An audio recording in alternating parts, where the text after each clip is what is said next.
ಶಿಕ್ಷಣ ಸಂಸ್ಥೆ ಬಂದ್ ಮಾಡ್ರಿ, ದಯವಿಟ್ಟು ಬಂದ್ ಮಾಡ್ರಿ. ಅಂಗಡಿ ನೋಡ್ರಿ, ಅಂಗಡಿ ಪೂರ ಬಂದ್ ಮಾಡ್ರಿ ದಯವಿಟ್ಟು. ನಿಮ್ಮ ವ್ಯಾಪಾರಕ್ಕಾಗಿ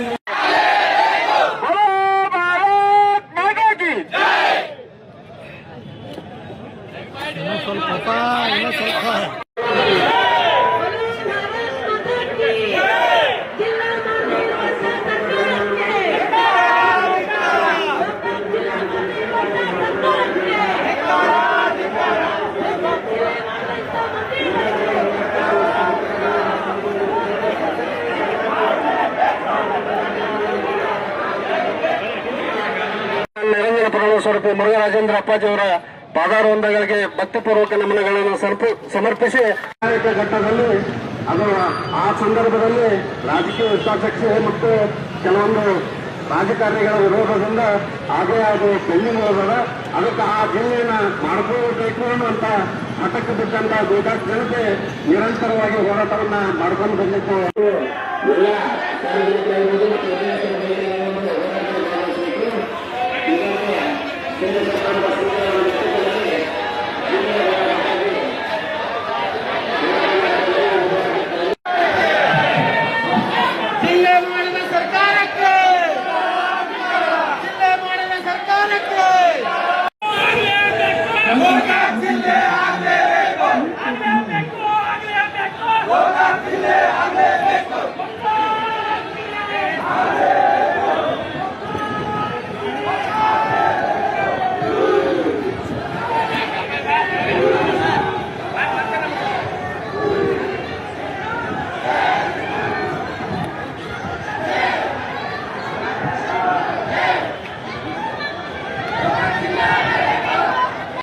ಹೋದಂತ ಸ್ವಾಗತವನ್ನ ಕೋರ್ತಾ ಹಾಗೂ ನಗರದ ವಿವಿಧ ಸಂಘಟನೆಗಳಿಗೂ ಹಾಗೂ ಎಲ್ಲ ಮಹಾಜನತೆಗೂ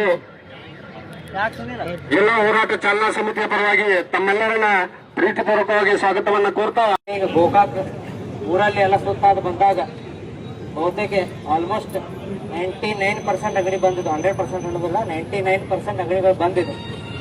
ಎಲ್ಲ ಒಂದು ವ್ಯಾಪಾರಸ್ಥರಾಗಿರ್ಬೋದು, ಗೋಕಾಕನ ಸಾರ್ವಜನಿಕರು ಈ ಒಂದು ಚಳವಳಿಗೆ ಅವರ ಒಂದು ಬೆಂಬಲವನ್ನು ಸೂಚಿಸಿದ್ದಾರೆ. ಅದಕ್ಕೆ ಯಾಕೆ ಬರೀ ಒಂದೇ ತಾಸು ಬಂದ್ ಮಾಡಿರಲ್ಲ, ಪೂರ್ಣ ದಿನ ಬಂದಿದ್ದು. ಹೆಚ್ಚಿನ ಸಂಖ್ಯೆಯಲ್ಲಿ ಈ ಒಂದು ನಮ್ಮ ಚಳವಳಿಗೆ ಎಲ್ಲಾ ಸಾರ್ವಜನಿಕರು ಕೂಡ ಬೆಂಬಲವನ್ನು ಕೊಡಬೇಕಂತ ಹೇಳಿ ಈಗಾಗಲೇ ಯಾಕಂತಂದ್ರೆ ನಾವು ನಿನ್ನೆ ನಡೆದಂತಹ ಒಂದು ಪ್ರೆಸ್ ಮೀಟ್ ಅಲ್ಲಿ ನಾ ಹೇಳಿದೆ. ಯಾಕಂತಂದ್ರೆ ನಮ್ಮ ಒಂದು ಜಾರಕಿಹೊಳಿ ಕುಟುಂಬದಲ್ಲಿರುವಂತಹ ಎಲ್ಲಾ ಜನಪ್ರತಿನಿಧಿಗಳು ಎಲ್ಲರೂ ಕೂಡ ಈ ತಮ್ಮ ಒಂದು ಚಾಲನಾ ಸಮಿತಿಗೆ ಸಂಪೂರ್ಣವಾದಂತಹ ಬೆಂಬಲವನ್ನು ಕೊಡ್ತಾರೆ ಅನ್ನುವಂತ ಮಾತನ್ನು ಅಲ್ಲಿ ಹೇಳಿದ್ದೀನಿ. ಅದೇ ಗಟ್ಟಿ ಮಾತನ್ನು ಇಲ್ಲಿಯೂ ಕೂಡ ಇವತ್ತು ಹೇಳಾಗುತ್ತೆ. ಈಗಾಗಲೇ ಯಾಕಂತಂದ್ರೆ ನಾವೆಲ್ಲ ನೋಡಿರ್ಬೋದು. ಯಾಕಂತಂದ್ರೆ ಬಾಲಚಂದ್ರಪ್ಪ ಅವರಾಯ್ತು, ರಮೇಶ್ ಅಪ್ಪ ಅವರಾಯ್ತು, ಲಕ್ಕನಪ್ಪ ಅವರಾಯ್ತು, ಸತೀಶ್ ಅಪ್ಪ ಅವರಾಯ್ತು, ಪ್ರಿಯಾಂಕಾ ಅಕ್ಕ ಆಗಿರ್ಬೋದು, ಎಲ್ಲರೂ ಕೂಡ ಸಿಎಂ ಅವರಿಗೆ ಮನವಿಯನ್ನು ಮಾಡ್ಕೊಂಡಿದ್ದಾರೆ. ನಮ್ಮ ಗೋಕಾಕನ್ನ ಜಿಲ್ಲೆಯ ಕೇಂದ್ರ ಆಗಿ ನಾವು ಘೋಷಣೆ ಮಾಡ್ಬೇಕನ್ನಂತ ಮನವಿಯನ್ನು ಅವ್ರು ಮಾಡಿದ್ದಾರೆ.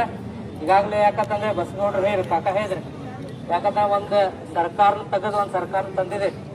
ಅದನ್ನ ಯಾವಾಗ ಮಾಡಿದಾರು, ತಮ್ಮೆಲ್ಲರ ಬೆಂಬಲ ಇದ್ದಾಗ ಮಾಡಿದ್ದಾರೆ. ಸೊ ಇದನ್ನು ಕಾರ್ಯ ಮಾಡ್ಬೇಕು, ತಮ್ಮೆಲ್ಲರ ಒಂದು ಗಟ್ಟಿಯಾಗಿರುವಂತ ಬೆಂಬಲ ನಮ್ಮೆಲ್ಲ ಒಂದು ಹೋರಾಟ ಸಮಿತಿ ಜೊತೆ ತಾವಿರ್ಬೇಕು. ಅಂದಾಗ ಒಂದು ಗಟ್ಟಿಯಾದಂತಹ ನಿರ್ಣಯ ನಾವೆಲ್ಲರೂ ಕೂಡಿ ಮಾಡಬಹುದು. ಈಗಾಗಲೇ ಯಾಕಂದ್ರೆ ಎಲ್ಲ ಹೆಚ್ಚಿನ ಸಂಖ್ಯೆಯಲ್ಲಿ ತಾವು ಬಂದಿದ್ದೀರಿ. ಪೂಜ್ಯರ ಮಾರ್ಗದರ್ಶನದಲ್ಲಿ ಯಶಸ್ವಿಯಾದಂತಹ ಈ ಒಂದು ಬಂದ್ ಕಾರ್ಯವನ್ನು ನಾವು ಮಾಡಿದ್ದೇವೆ. ಈಗಾಗಲೇ ಯಾಕಂತಂದ್ರೆ ಇಲ್ಲಿ ಅಂದ್ರು ಯಾಕೆ ಜನಪ್ರತಿನಿಧಿಗಳು ಬಂದಿಲ್ಲ ಅಂತ ಹೇಳಿದ್ರು. ಬಹುತೇಕ ತಾವು ಮನವಿ ಪತ್ರನ ಹೊಳಿಸಿ ನೋಡಿದಾಗ ಅದ್ರ ಮೇಲೆ ಬಾಲಚಂದ್ರಪ್ಪ ಅವ್ರ ಸಹಿ ಐತಿ, ಅಜ್ಜಾರ ಸಹಿ ಐತಿ. ಯಾಕಂದ್ರೆ ನೋಡ್ಬೇಕು ನಾವು ಅವ್ರಿಗೆ ಬಂದಿಲ್ಲ ಅಂದ್ರೂ ಕೂಡ ನನ್ನ ಅವ್ರ ಪರವಾಗಿ ಪ್ರತಿನಿಧಿಯಾಗಿ ಕಳಿಸಿದ್ದಾರೆ. ಮನವಿನಾಗ ಯಾವತ್ತಿಗೂ ಇನ್ನೊಂದನ್ನ ಯಾಕೆ ನಾವು ಜಿಲ್ಲೆಗಾಗಿ ಏನ್ ಮನವಿಗಳನ್ನು ಕೊಟ್ಟಿದ್ದೇವೆ ಎಲ್ಲಾದ್ರಲ್ಲೂ ಬಾಲಚಂದ್ರಪ್ಪ ಅವ್ರ ಸಹಿ ತಾವು ನೋಡ್ಬೋದು. ಅದಕ್ಕೆ ಎಲ್ಲರೂ ತಾವು ಇವತ್ತು ಗಟ್ಟಿಯಾಗಿ ಇಲ್ಲಿ ಈ ಕಾರ್ಯಕ್ರಮಕ್ಕೆ ಬಂದಿದ್ದೀರಿ. ಇದೇ ತರಹ ಗಟ್ಟಿಯಾಗಿ, ಯಾಕಂದ್ರೆ ಪೂಜ್ಯರ ಮಾರ್ಗದರ್ಶನ ಇವಾಗ AC ಅವರು ಬರ್ತಾರೆ. ಪೂಜ್ಯರ ಮುಖಾಂತರ ಪೂಜ್ಯರ ಮಾರ್ಗದರ್ಶನದಲ್ಲಿ ಅವ್ರ ಮನವಿಯನ್ನು ಕೊಟ್ಟ ಒಂದು ಸರ್ಕಾರಕ್ಕೆ ಒತ್ತಾಯ ಮಾಡುವಂತ ಕೆಲಸ ನಾವೆಲ್ಲರೂ ಮಾಡೋಣ. ಮುಂದೆ ಪೂಜ್ಯರ ಒಂದು ಮಾರ್ಗದರ್ಶನದಲ್ಲಿ ಒಂದು ನಿಯೋಗನ್ನ ತಗೊಂಡು ಹೋಗಿ ಮುಖ್ಯಮಂತ್ರಿಗಳಿಗೆ ಒಂದು ಭೇಟಿಯಾಗುವಂತ ಒಂದು ಕೆಲಸವನ್ನು ಮಾಡೋಣ. ಎಲ್ಲರೂ ಗಟ್ಟಿಯಾಗಿ ನಾವು ನಿಂತಿದ್ದೇ ಆದ್ರೆ ಅತಿ ಶೀಘ್ರವಾಗಿ ಗೋಕಾಕನನ್ನ ಜಿಲ್ಲೆಯಾಗಿ ನಾವು ಘೋಷಣೆ ಮಾಡಿಸೋಲ್ಲಿ ಎಲ್ಲರೂ ಕೂಡ ಯಶಸ್ವಿ ಆಗ್ತೇವೆ ಅನ್ನೋಂಥ ಮಾತನ್ನ ಈ ವೇದಿಕೆ ಮುಖಾಂತರ ತಮಗೆ ನಾ ಹೇಳಕ್ ಬಯಸ್ತೇನೆ. ಅದ್ರ ಜೊತೆಗೆ ಯಾಕಂತಂದ್ರೆ ಇದೇ ಹೇಳಿದ್ರು, ಯಾಕ ಹೋರಾಟ ಮಾಡುವಂತ ಎಲ್ಲ ಹಿರಿಯರದಾರ. ಯಾಕ ಬಹುತೇಕ ಇನ್ನು ಜಿಲ್ಲಾ ಆದ್ರೆ ಅವ್ರಿಗೆ ಉಪಯೋಗ ಐತೋ ಇಲ್ಲ ಗೊತ್ತಿಲ್ಲ. ಆದ್ರೆ ಮುಂದಿನ ನಮ್ಮ ಯುವ ಪೀಳಿಗೆಗೆ ಜಿಲ್ಲಾ ಆಗಲಿ ಒಂದು ಉದ್ಯೋಗ ಸಿಗಲಿ, ವ್ಯವಹಾರ ಸಿಗಲಿ, ನಮ್ಮ ಎಲ್ಲ ಯುವಕರಾಗಲಿ ಎಲ್ಲರೂ ಕೂಡ ಮುಂದೆ ಎತ್ತರಕ್ಕೆ ಬೆಳೆಯಲಿ ಅನ್ನುವಂಥ ನಿಟ್ಟಿನಲ್ಲಿ ಪೂಜ್ಯರಾತು ನಮ್ಮೆಲ್ಲ ಹಿರಿಯರು ಕೂಡ ಈ ಒಂದು ಹೋರಾಟದಲ್ಲಿ ಭಾಗಿಯಾಗಿದ್ದಾರೆ. ಅದಕ್ಕೆ ಬರುವಂತಹ ದಿನಮಾನದಲ್ಲಿ ಎಲ್ಲ ಯುವಕರು ತಾವು ಹೆಚ್ಚಿನ ಸಂಖ್ಯೆಯಲ್ಲಿ ಈ ಒಂದು ಹೋರಾಟದಲ್ಲಿ ಭಾಗಿಯಾಗಬೇಕು. ಭಾಗಿಯಾಗಿ ಯಾಕಂದ್ರೆ ನಮಗೋಸ್ಕರ ಎಲ್ಲರೂ ಕೂಡ ಹೋರಾಟ ಮಾಡ್ತಾ ಇದ್ದಾರೆ. ಅದಕ್ಕೆ ತಾವು ಎಲ್ಲರೂ ಮುಂಚೂಣಿಯಲ್ಲಿ ಬಂದು ಹೋರಾಟದಲ್ಲಿ ಭಾಗಿಯಾಗಬೇಕಂತ ಹೇಳಿ ಈ ವೇದಿಕೆ ಮುಖಾಂತರ ನಮ್ಮನ್ನ ಮನವಿಯನ್ನು ಮಾಡ್ತೇನೆ. ಅದ್ರ ಜೊತೆಗೆ ಈ ಒಂದು ಕಾರ್ಯಕ್ರಮದಲ್ಲಿ ಎಲ್ಲ ನಮ್ಮ ಹಿರಿಯರು ಬಂದಿದ್ದೀರಿ, ಎಲ್ಲಾ ಸಂಘ ಸಂಸ್ಥೆಗಳ ತಾವೆಲ್ಲರೂ ಬೆಂಬಲ ಕೊಟ್ಟಿದ್ದೀರಿ. ತಮ್ಮೆಲ್ಲರಿಗೂ ಅಭಿನಂದನೆಗಳನ್ನು ಹೇಳಿ ತಮ್ಮೆಲ್ಲರಿಗೂ ಒಳ್ಳೇದಾಗಲಿ ಅಂತ.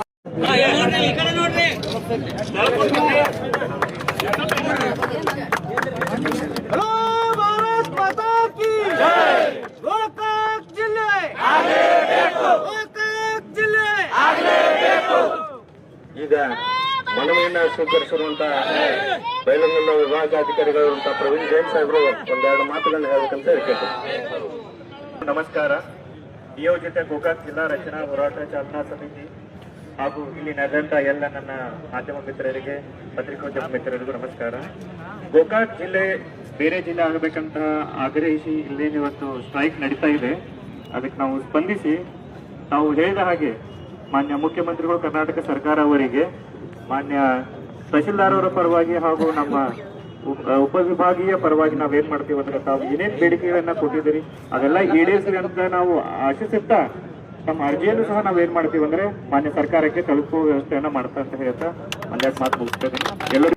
ಈಗೆಲ್ಲರೂ ಮಾತಾಡಿದ್ದಾರೆ.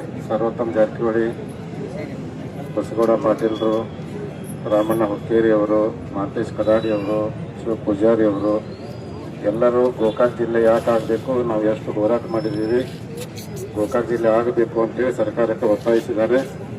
ನಾನು ಏನು ಭಾಳ ಮಾತಾಡಕ್ಕೆ ಹೋಗಲ್ಲ. ಮುಂದಿನ ಹೋರಾಟದ ರೂಪುರೇಷೆ ಬಗ್ಗೆ ಒಂದು ಮಾತು ಹೇಳ್ತೀನಿ. ಈಗ ಇವತ್ತು ಗೋಕಾಕ್ ಬಂದ್ ಮಾಡ್ತೀವಿ ಅಂತೇಳಿ ನಿನ್ನ ಪತ್ರಿಕಾಗೋಷ್ಠಿ ಮಾಡಿದ್ದೀವಿ, ಗೋಕಾಕ್ ಬಂದ್ ಮಾಡಿದ್ದೀವಿ.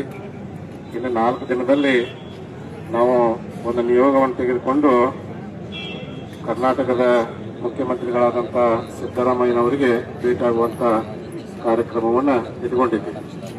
ಅಲ್ಲಿ ಮುಖ್ಯಮಂತ್ರಿಗಳಿಗೆ ಮನವಿಯನ್ನು ಕೊಟ್ಟು ಬಂದ ನಂತರ ಒಂದು 4 ದಿವಸ ಗಡುವು ಕೊಡ್ತೀವಿ.